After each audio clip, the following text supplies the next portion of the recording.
Hello everyone, this is Meenu Dhankhar and welcome back to my YouTube channel commerce wise. तो class 12th accountancy का chapter 6 है ये, और जो बच्चे एचपीएससी की तैयारी कर रहे हैं उनके लिए भी बेनिफिशियल है ये वीडियो। और जो बच्चे अभी हरियाणा में जो सीईटी होने वाला है कॉमर्स का, उसके लिए भी ये काफ़ी बेनिफिशियल वीडियो है क्योंकि ये थ्योरी क्लास है। तो dissolution of A partnership firm का मतलब क्या है यहाँ पर कि अब तक हमने जो पढ़ा था वो डिसोल्व हो रही थी सिर्फ पार्टनरशिप, लेकिन अब हम डिसोल्व कर रहे हैं किसको? पार्टनरशिप फर्म को। मतलब अब तक तो क्या था कि जो पार्टनर्स के बीच में जो पीएसआर था ना, प्रॉफिट शेयरिंग रेशियो था, उसी में चेंज आ रहा था। अब जो चेंज आएगा, अब वो परमानेंटली चेंज आ रहा है, अब रिकॉन्स्टिट्यूट नहीं हो रही, अब वो जो फर्म है बिल्कुल ही शट डाउन हो रही है, बिल्कुल ही बंद हो रही है। ठीक है। तो एक जो बिजनेस है या फिर एक पार्टनरशिप फर्म है, जब वो बिल्कुल ही शट डाउन होती है, क्लोज होती है, तो उस टाइम क्या प्रोसीजर रहता है वो हम इसमें पढ़ने वाले हैं। इंडियन पार्टनरशिप एक्ट में के मतलब यहाँ पर ये क्या कहना चाहता है कि जो पार्टनरशिप एक्ट है उसने डिफरेंस बताया है दोनों के बीच में, कि जो डिसोल्यूशन ऑफ पार्टनरशिप है और डिसोल्यूशन ऑफ पार्टनरशिप फर्म, वो दोनों क्या है? सेपरेट थिंग है। उनका प्रोसीजर भी क्या था? सेपरेट था। क्योंकि जो डिसोल्यूशन ऑफ पार्टनरशिप था उसमें हम बना रहे थे रीवैल्यूएशन अकाउंट, जहाँ पर एसेट्स और लायबिलिटी की जो नई वैल्यू आई थी वो लिख रहे थे हम। ठीक है, उसी के बिहाफ पर हम अपनी बैलेंस शीट बना रहे थे जो नई बैलेंस शीट थी। लेकिन डिसोल्यूशन ऑफ पार्टनरशिप फर्म का मतलब क्या था? यहाँ पर पार्टनरशिप है वो बिल्कुल ही ख़त्म हो रही है, मतलब वो बिजनेस, वो फर्म वही बंद हो रही है। तो अब क्या करेंगे? जितनी भी एसेट्स हैं और जितनी भी लाइबिलिटी हैं, एसेट को बेच देंगे और जो भी लाइबिलिटीज़ हैं उनको पे ऑफ करेंगे। अब उनकी नई वैल्यू निकालने की हमें कोई ज़रूरत नहीं है। तो यहाँ पर ये डिफरेंस ही बता रहा है कि जब रिकॉन्स्टिट्यूशन हुआ था एग्रीमेंट का, मतलब जो पीएसआर चेंज हुआ था उसमें एडमिशन का रीज़न था, डेथ का रीज़न था, वो हम पढ़ चुके हैं अपने प्रीवियस चैप्टर्स में। लेकिन उनका रिजल्ट ये नहीं था कि बिल्कुल ही हमारा बिजनेस बंद हो रहा है। लेकिन अब जो पार्टनरशिप फर्म का डिसोल्यूशन है उसका मतलब ये है कि अब हमें किसी नए एग्रीमेंट की कोई ज़रूरत नहीं है। अब हमारा जो बिज़नेस है ना वही बंद हो रहा है, तो हम उसी के बिहाफ पर अपनी सारी चीज़ों को बेचते हुए चलेंगे, अपनी लाइबिलिटी को पे करते हुए चलेंगे। ठीक है। तो अब ये कहता है कि dissolution of partnership firm, reason क्या क्या हो सकते हैं भाई? इन केस ऑफ पीएसआर, मतलब जब हमने अब पार्टनरशिप पढ़ी थी ना कि पार्टनरशिप किन किन रीज़न से डिसॉल्व हो सकती है, तो हमने पढ़ा था पीएसआर में चेंज हो, एडमिशन हो, रिटायरमेंट हो, इंसॉल्वेंट हो कोई पार्टनर, तो उस टाइम हमारी जो पार्टनरशिप है वो डिसॉल्व होती थी। लेकिन जो पार्टनरशिप फर्म है वो कब डिसॉल्व होगी? देखो, ऊपर वाले टॉपिक पे मैं ज़्यादा बात इसलिए नहीं कर रही हूँ क्योंकि अब तक हमने ना ऑलमोस्ट थ्योरी जो की थी वो पिछले चैप्टर की ठीक ठाक कर ली है, उसमें ज़्यादा नहीं है। इसकी थ्योरी थोड़ी हमने कम की थी, इसीलिए इस पर ज़्यादा फोकस कर रहे हैं। अब जो पार्टनरशिप फर्म है वो डिसॉल्व कब कब हो सकती है भाई? वो दो मेथड से हो सकती है, या तो कोर्ट कहे कि ये बंद करो, या फिर उनका म्यूचुअल एग्रीमेंट हो जो पार्टनर्स हैं, या फिर कहें without the intervention of the court, मतलब कोई इंटरफेयर नहीं रहेगा कोर्ट का, आप अपनी मर्जी से उसको बंद कर रहे हो सकता है आपने डिसाइड किया हो कि आप 10 साल ही रखने वाले हो, ठीक है, एग्रीमेंट के अकॉर्डिंग, या फिर आपने अब सोचा हो कि बस अब हमें ठीक ठाक प्रॉफिट कमा लिया है, अब इसको शट डाउन करते हैं। या फिर हो सकता है किसी भी रीज़न से वो जो टाइम पीरियड का लगा लो, या फिर इसमें कह रहा है जैसे म्यूचुअल एग्रीमेंट है कि पार्टनर एग्री हो गए हैं कि अब वो बंद करेंगे। कोई कंपल्सन हो, कंपल्सन का मतलब कि अब तक उन्होंने क्या सोचा था कि 10 या 5 साल जितने साल भी हम अपनी ये चलाएंगे ना, वो टाइम पीरियड हो गया हो, या फिर जो बिज़नेस हम कर रहे थे वो कैसा हो? अनलॉफुल हो, मतलब लीगली वो ठीक ठाक ना हो, कोई पार्टनर इंसॉल्वेंट हो गया हो, ठीक है, किसी पार्टनर का दिवालिया पर निकल गया हो, अपनी डेट को कवर ना कर पा रहा हो, तो ये रीज़न हो सकते हैं। मतलब नॉर्मली आप अपने खुद का एग्जाम्पल लेके चलिए, आप अपने बिजनेस को कब कब बंद कर रहे हो? या तो कोई बिजनेस आप लीगली नहीं कर रहे, या फिर आपने अब सोच लिया हो कि इसका इतना टाइम पीरियड है, मुझे इतना प्रॉफिट इससे लेना था, ये हो गया है, आपने खुद डिसाइड कर लिया हो, ठीक है। या फिर ऐसा हो कि आप मतलब खर्चे ही पूरे नहीं कर पा रहे हो, तो ही तो आप बिजनेस बंद करोगे। तो इसमें कुछ अलग से बनी बनाई बातें नहीं है, जो रेगुलर हम अंडरस्टैंडिंग लेवल पर सोच सकते हैं वही चीज़ें हैं। अब कहता है कि कोर्ट के अकॉर्डिंग, मतलब और ऐसा मतलब इस तरीके का कोई इवेंट हो गया हो, जैसे इंसॉल्वेंसी तो था ही, किसी की डेथ हो गई हो फर्म में, या फिर जो ऑब्जेक्ट हमने सेट किया था वो हम फुलफिल नहीं कर पा रहे हो, मतलब ये कह रहा है कि अगर कोई ऐसा इवेंट हो जाता है सेक्शन 42 के थ्रू, तो भी हम क्या करेंगे? अपने बिजनेस को बंद कर देंगे।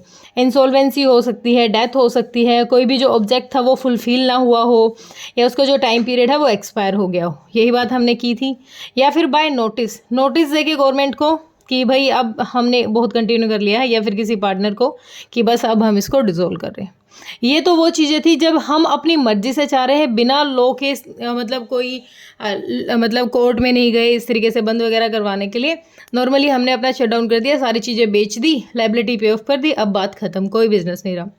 अब अगर बाय कोर्ट ऑर्डर हो, ऑर्डर के मतलब कोर्ट ने कोई ऑर्डर दिया हो, तो एप्लीकेशन देनी पड़ती है पार्टनर को, ठीक है, कि वो क्या करेगा, अपनी जो डिसोल्व है, वो जो फर्म है उसको डिसोल्व कर रहा है। क्या क्या रीज़न हो सकते हैं? वही रीज़न होंगे जो पार्टनरशिप बनने के टाइम पे हुए थी।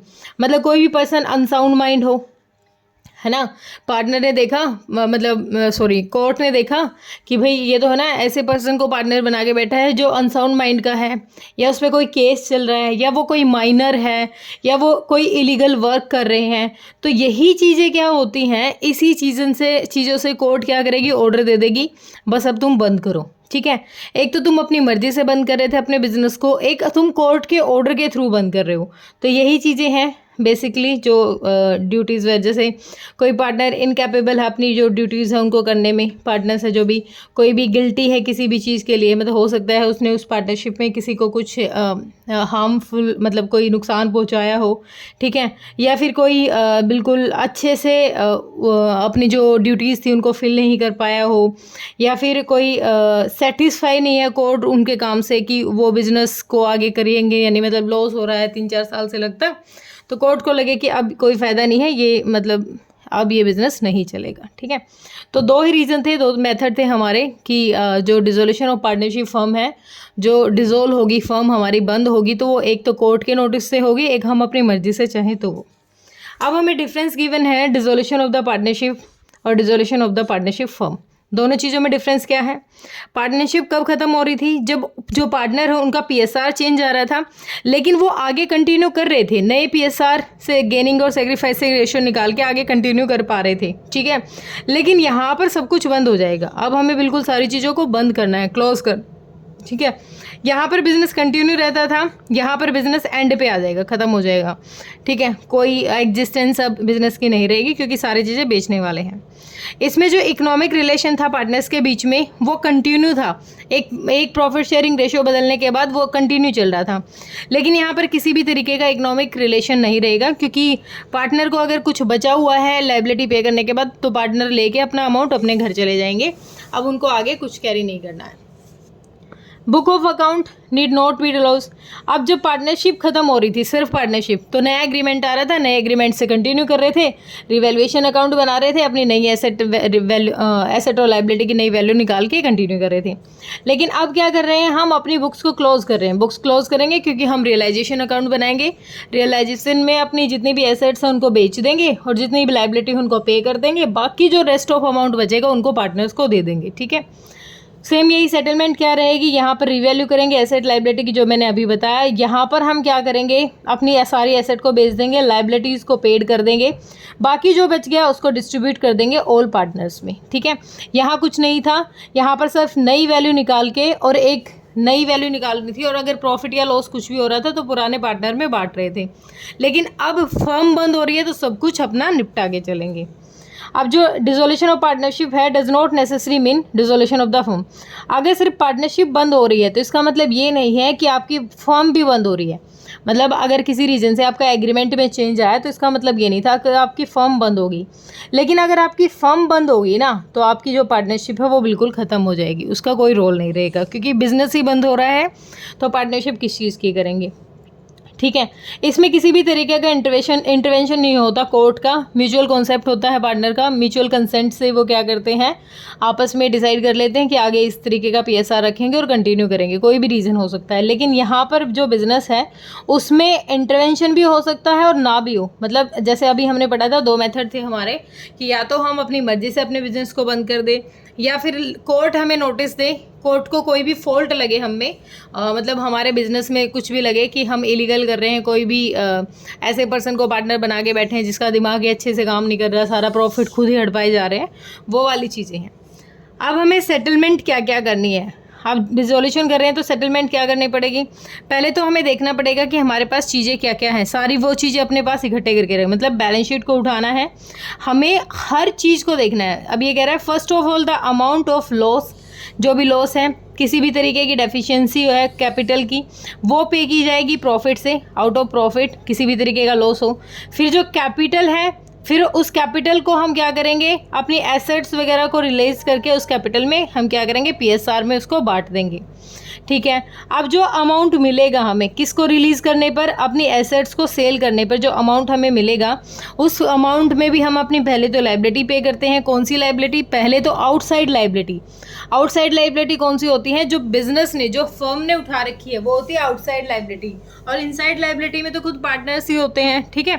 तो आउटसाइड लाइबिलिटी को पहले पे ऑफ करेंगे। जैसे इसमें दे रखा है, फर्स्ट ऑफ ऑल जो आप अपने एसेट बेचोगे उसमें आउटसाइड की जो डेट है पहले आप उनको पे करोगे। फिर कुछ बचता है, फिर कुछ रिमेनिंग अमाउंट बचता है तो किसी पार्टनर से कोई लोन वगैरह ले रखा है उसकी सेटलमेंट करेंगे। फिर भी कुछ अमाउंट बचता है तो जो पार्टनर है उनके कैपिटल अकाउंट में उनको दे देंगे वो, और उसको सेटल कर देंगे। उसके बाद भी कोई अमाउंट बचता है तो उसको प्रॉफिट शेयरिंग रेशियो में बांट देंगे। ठीक है। मतलब ऐसा कह रहा है, जैसे एक प्रॉफिट है, अगर 10 लाख रुपए हमें टोटल सेल हो गई, 10 लाख में से अगर बाहर की लाइबिलिटी हमारी 2 लाख थी, हमने 2 लाख पे कर दी, 8 लाख बच गए। 8 लाख में से देखा कि एक पार्टनर से लोन ले रखा है 3 लाख का, वो भी दे दिया, 5 बच गए। 5 देने के बाद हमने देखा कि किसी पार्टनर को मतलब कुछ चीज़ें एक्स्ट्रा मिलनी चाहिए, सैलरी वगैरह मिलनी चाहिए, फिर वो चीज़ें भी दे दी। फिर भी अगर कुछ बचता है तो पुराने पार्टनर को पुराने रेशियो में हम क्या कर देते हैं, वो अमाउंट को डिस्ट्रीब्यूट कर देंगे। ठीक है।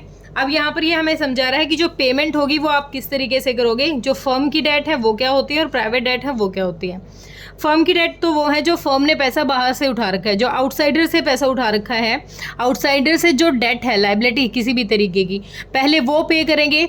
और पर्सनल डेट का मतलब होता है, प्राइवेट डेट का मतलब होता है जो पार्टनर्स ने अपने बिहाफ पर, ठीक है, अपनी कैपेसिटी के, हिज पर्सनल कैपेसिटी पे उसने किसी से उठा रखा है पैसे।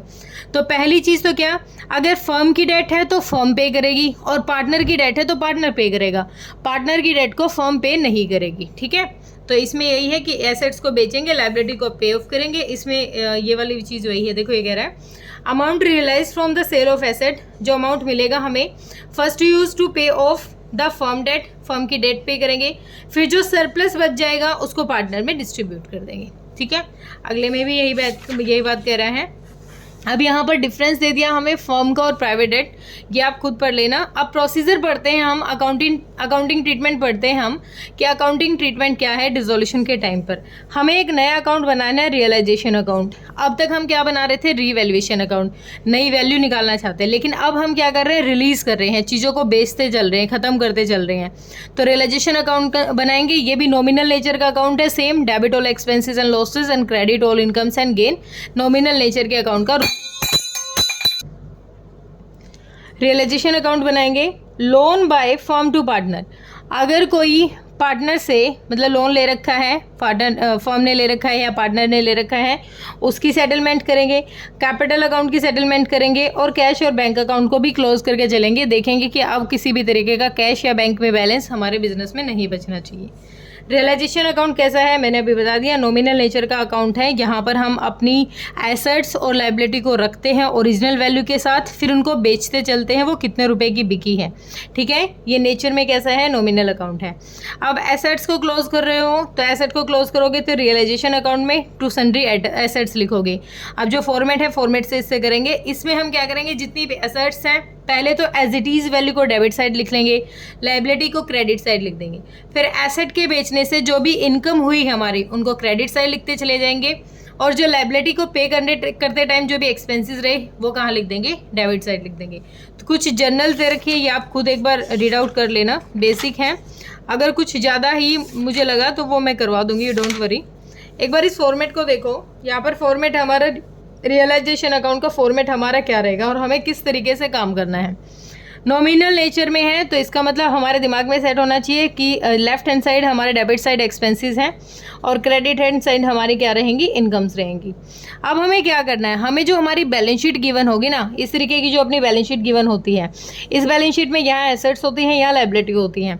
एसेट को यहाँ से शिफ्ट करना है डायरेक्टली, जितनी भी एसेट्स हैं टू ऑल एसेट्स, उसमें क्या क्या उसको एक्सक्लूड क्या करना है, हटाना क्या है, उसमें से कैश को हटा देना है, बैंक का बैलेंस हटा देना है, कोई भी फिक्टिशियस एसेट हटा देनी है, डेबिट बैलेंस ऑफ पीएनएल हटा देना है, debit balance of partners capital account हटा देना है, करंट अकाउंट, लोन और पार्टनर। अब ये कहोगे इतनी सारी चीज़ें हटाने के बाद रहेगा क्या? एक्सक्लूडेड का मतलब क्या कह रहा है? हटाना। अब इतनी सारी चीज़ें हटाने के बाद क्या बच गया? फर्नीचर बच गया, स्टॉक बच गया, इन्वेंट्री बच गई, है ना, डेटर्स बच गए, और क्या बच गया? और फर्नीचर बच गया, मशीनरी बच गई, मोटर कार्स बच गई, बहुत सारी चीज़ें फिर भी तो बच गई। हमने सिर्फ क्या एक्सक्लूड किया? ये वाली चीज़ की। अब लायबिलिटी जितनी हमारी बैलेंस शीट में, इधर लायबिलिटी साइड में जो होंगी उसमें से क्या क्या रखना है हमें? लायबिलिटी में हमें क्या नहीं लेना? Credit balance of PNL account का। यहाँ कह रहा था डेबिट, डेबिट बैलेंस क्या होता है? लॉस। और यहाँ कह रहा है क्रेडिट बैलेंस, मतलब पीएनएल का बैलेंस आपको ना इधर लेना है ना इधर लेना है। कोई भी रिजर्व है उसको नहीं लेना। ये चीज़ें क्यों नहीं लेनी? क्योंकि इनको पुराने पार्टनर में पुराने रेशियो में ख़त्म करना है।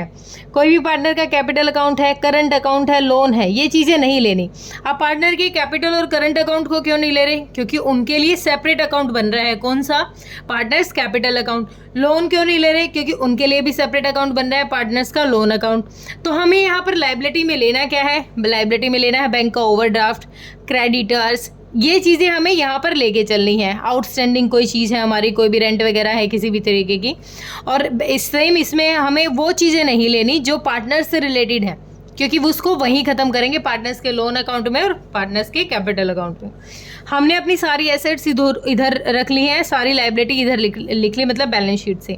अब हमें क्या करना है? डिस्चार्ज करते चलेंगे किसको? लायबिलिटीज़ को। यहाँ पर जो रेस्ट ऑफ लायबिलिटी बच गई, मतलब कोई क्रेडिटर्स था उसको पेमेंट की, तो टू बैंक या कैश करके हम क्या करेंगे? उसको पेमेंट ख़त्म कर देंगे, उसको पैसा देके बाय बाय टाटा करेंगे। ठीक है, यहाँ की लायबिलिटी को ख़त्म करते जाओगे, पैसे देते जाओगे तो यहाँ लिखते जाओगे।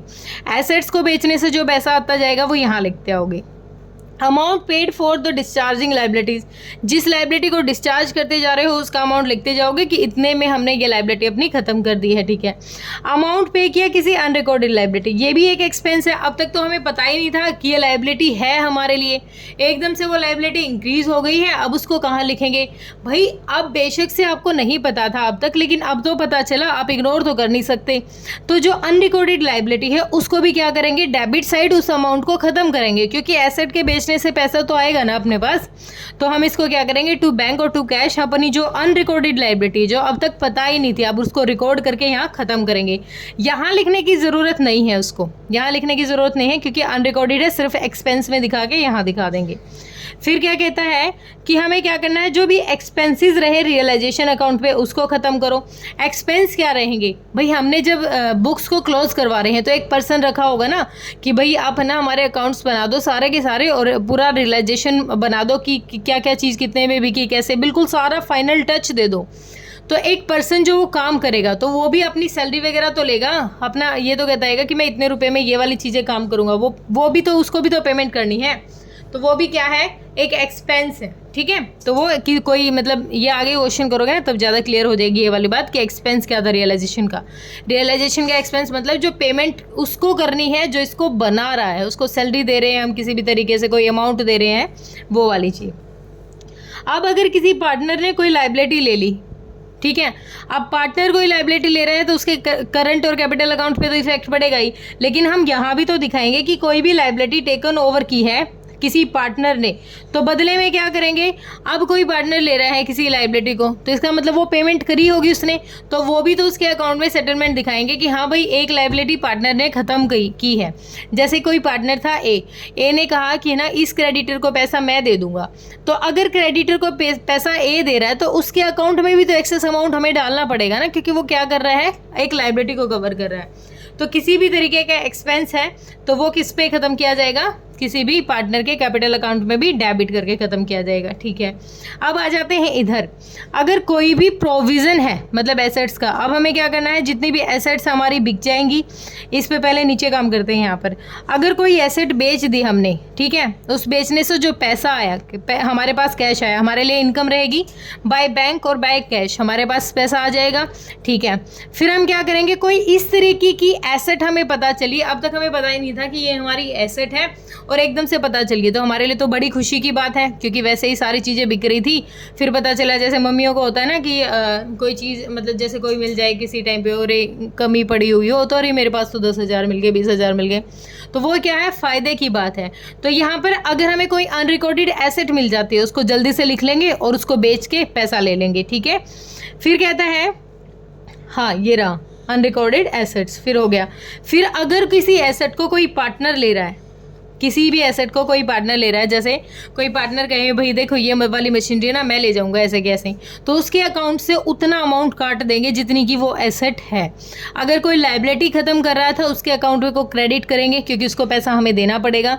अगर कोई पार्टनर एसेट लेके जा रहा है तो उसका अमाउंट कम करेंगे, क्योंकि उसको पेमेंट करते हैं हम फ्यूचर में, उसने तो एसेट ले ली पहले ही। अगर 10,000 रुपये दे रहे थे किसी पार्टनर को, उसने 8,000 की तो कोई मशीनरी ही ले ली, तो उसको तो सिर्फ 2,000 ही देंगे ना, क्योंकि 8 की तो मशीनरी लेके बैठा है, ठीक है। तो उसकी भी सेटलमेंट करेंगे। कैपिटल अकाउंट में आपको ज़्यादा इशू नहीं आएगी, बस यहाँ देखते चलो कि सारी एसेट्स ली, सारी लाइबिलिटी ली, सारी लाइबिलिटी बेचते हुए चले गए, सारी एसेट्स मतलब सारी लाइबिलिटी की पेमेंट करते चले गए, सारी एसेट्स को बेचते चले गए। अब ये वाला जो एक मिनट, अब ये वाला है जब प्रोविज़न ऑफ एनी एसेट, किसी एसेट के लिए कोई प्रोविज़न था, सपोज करो डेटर्स के लिए कोई प्रोविज़न था, उसको भी यहाँ दिखाओ। कोई भी डेटर है, कोई भी प्रोविज़न हमने बनाया डेप्रिसिएशन के लिए, किसी भी चीज़ के लिए, उसको सेपरेट दिखाओ यहाँ पर अलग से, ठीक है। इसको हमने यहाँ पर दिखा दिया। अब अगर लॉस होता है तो पार्टनर को यहाँ ख़त्म कर देंगे, और अगर पार्टनर को प्रॉफिट होता है, प्रॉफिट और लॉस कैसे पता चलेगा, मेरी सारी एसेट्स बेची और सारी एसेट्स 10 लाख की बिक गई, और मैंने जब सारी लाइबिलिटी पे कर दी, सारी चीज़ें बेच दी, तो भी मेरे पास 2 लाख रुपए बच गई, तो वो क्या है, प्रॉफिट, पुराने पार्टनर में बांट देंगे। अपोजिट, अगर मेरी लाइबिलिटी थी 10 लाख रुपए की और है ना मेरी एसेट 8 लाख रुपए की थी, तो अब हो गया 2 लाख रुपए का लॉस, उस लॉस को किस में बांट देंगे, पुराने पार्टनर्स में। तो ये है रियलाइजेशन अकाउंट। अगर एक बार समझ में नहीं आया है तो वीडियो को दोबारा करके देख लीजिए। बस क्या ध्यान रखना है, अब हम अपनी चीज़ों को ख़त्म करते चल रहे थे, ठीक है। अब यहाँ पर रियलाइजेशन अकाउंट और रिवैल्यूएशन अकाउंट के बीच में डिफरेंस दे रखा है, ज़्यादा बड़ी कोई दिक्कत नहीं है, आप समझ जाओगे। रिवैल्यूएशन हम बनाते थे तब जब पार्टनरशिप खत्म हो रही थी, रियलाइजेशन अकाउंट बना रहे हैं जब पार्टनरशिप फर्म खत्म हो रही है। वो पीएसआर की वजह से चेंज आता था उसमें, तो नई वैल्यू निकाल के नई बैलेंस शीट बनाते थे। यहाँ सारी चीज़ों को बेचते हुए चलेंगे, ठीक है, सारी सेटलमेंट करते हुए चलेंगे। तो ये डिफरेंस आप खुद कर लोगे। अब आपको जो काम करना है वो सिर्फ इस फॉर्मेट पे काम करना है, थ्योरी भी पढ़नी है लेकिन फॉर्मेट पे ज़्यादा काम करना है, ठीक है। और एक्सक्लूड करना है, ये वाली चीज़ें एक्सक्लूड करनी है। अगर ऑलरेडी ये बैलेंस शीट दे रखी है तो ये चीज़ें आपको इसमें नहीं लिखनी है, ठीक है। ओके बेटा, कोई दिक्कत कोई परेशानी लग रही है तो आप कमेंट सेक्शन में डालें, ठीक है। और बाकी अगर फिर भी लग रहा है कि मैम एक बार में क्लियर नहीं हुआ तो प्लीज़ आप वीडियो को 2 बार देख लीजिए। Okay, bye bye.